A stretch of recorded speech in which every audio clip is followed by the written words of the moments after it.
भूतिया कहानी। वह बारिश की रात। आज रोहित की सालगिरह है। उसकी पत्नी घर पर उसका इंतज़ार कर रही होती है, लेकिन आज रोहित को ऑफिस से लौटते वक्त काफ़ी देर हो जाती है। वह अपनी बाइक स्टार्ट करता है, लेकिन काफ़ी देर तक प्रयास करने के बाद भी बाइक स्टार्ट नहीं होती है। वह बाइक को वहीं छोड़ देता है और बस का इंतज़ार करने लगता है, क्योंकि कुछ ही समय में बस के आने का टाइम होने लगता है। वह चलते चलते बस स्टैंड तक पहुंच जाता है, लेकिन तभी बारिश होना शुरू हो जाती है। रोहित बारिश में भीगने लगता है। बारिश से बचने के लिए वह अपने सूटकेस को अपने सिर पर रख लेता है। बस स्टैंड पर और भी कई लोग बस का इंतज़ार कर रहे होते हैं। यह सभी लोग देखने में बड़े ही अजीब लग रहे थे। तभी रोहित महसूस करता है कि बारिश की बूंदें उसके ऊपर गिरना बंद हो गई हैं। जब उसने देखा तो बगल में एक व्यक्ति अपनी छतरी के आधे हिस्से को रोहित के ऊपर किए हुए था।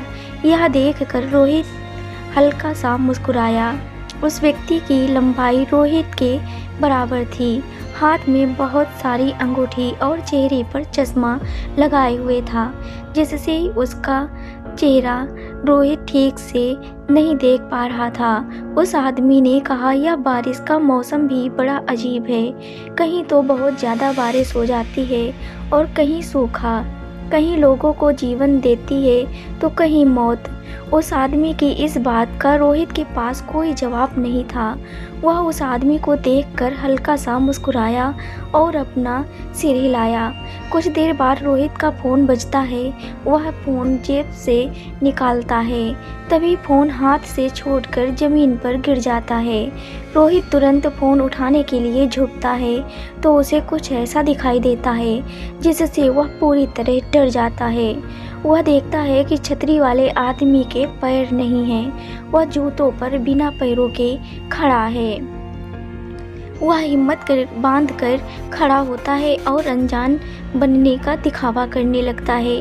तभी वह देखता है कि बस स्टैंड पर बाकी के लोग नहीं हैं। वह और ज़्यादा डर जाता है। वह परंतु अपनी पत्नी शालिनी को अपने साथ हो रही घटना को मैसेज के जरिए बता देता है और जल्दी से जल्दी अपनी लोकेशन पर आने के लिए कहता है। लेकिन तभी छतरी वाला आदमी कहता है, शालिनी को यहाँ बुलाना अच्छा नहीं है।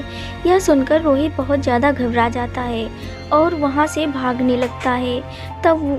वह तब तक भागता रहता है जब तक कि उसे छतरी वाला आदमी दिखाई नहीं देता। काफ़ी दूर तक भागने के बाद रोहित हांफने लगता है। सांस भरने के लिए वह एक टेबल पर बैठ जाता है और अपनी तेज सांसों को शांत करने लगता है। लेकिन तभी वह महसूस करता है कि बारिश की बूंदें फिर से उसके ऊपर गिरना बंद हो गई हैं। वह अपनी नज़र पीछे घुमाता है तो वही छतरी वाला आदमी उसके पास खड़ा हुआ होता है। यह देखकर रोहित फिर वहां से भागना शुरू कर देता है और भागते भागते काफ़ी दूर निकल आता है। बिजली की तेज गड़गड़ाहट में वह देखता है कि सड़क के बीचों बीच वही आदमी खड़ा हुआ है जो ठीक रोहित के सामने है। इस बार उसका आधा शरीर गायब हो चुका है। यह सब देख रोहित की चीख निकल जाती है। इसी बीच रोहित को पीछे से बस के हॉर्न की आवाज़ सुनाई देती है। वह तेज़ी से पीछे मुड़ता है तो उसे बस आती हुई दिखाई देती है। तभी कुछ लोगों का झुंड बस की तरफ आते हुए दिखाई देता है। बस रुकती है और वह लोग एक दूसरे को धक्का देना शुरू कर देते हैं। इस धक्के में रोहित नीचे गिर जाता है और वह लोग रोहित के ऊपर चढ़ने लगते हैं। बस का कंडक्टर इस भीड़ से बचने के लिए बस को थोड़ा आगे बढ़ाता है, लेकिन इस भीड़ में रोहित बस के नीचे आ जाता है और उसका आधा शरीर खून से लथपथ हो जाता है।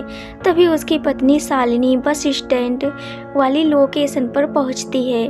जैसे ही वह रोहित को ढूंढने इधर उधर देखती है तो उसे रोहित सड़क के बीचों बीच दर्द के मारे कराहता हुआ दिखाई देता है। उसका आधा शरीर बस के नीचे कुचल चुका था और मदद के लिए कोई भी इधर उधर दिखाई नहीं दे रहा था। किसी तरह से शालिनी उसे हॉस्पिटल ले जाती है। हॉस्पिटल पहुंचकर उसका इलाज किया जाता है।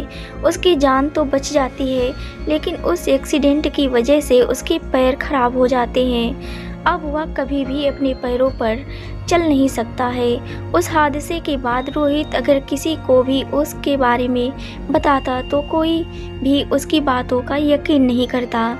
लेकिन शालिनी ने उसके बारे में एक आर्टिकल में पढ़ा था, जिसमें बताया गया था कि हर साल कोई न कोई व्यक्ति इसी घटना का शिकार होता है।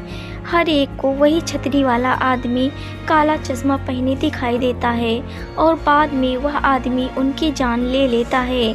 कुछ दिनों बाद डिप्रेशन के कारण रोहित की मौत हो जाती है। रोहित की पत्नी शालिनी मानसून के दिनों में हर रोज उसी बस स्टैंड पर जाती है और उस छतरी वाले आदमी का इंतज़ार करती है। उसे लगता है कि शायद छतरी वाले आदमी की भी इसी तरह किसी बस के नीचे कुचल जाने से मौत हुई होगी और अब वह अपनी मौत का बदला ले रहा है। शालिनी ने काफ़ी कोशिश की, लेकिन उसे कभी भी वह आदमी नहीं मिला। अब हर सालगिरह पर शालिनी बहुत ही बुरे तरह रोती और रोहित को याद करती, क्योंकि उसे जान से ज़्यादा चाहने वाला उसका पति रोहित अब इस दुनिया में नहीं रहा। केवल यादों के सहारे ही वह उसे महसूस कर पाती थी। अगर आपको यह कहानी पसंद आई हो तो लाइक करें और चैनल को सब्सक्राइब ज़रूर करें। धन्यवाद।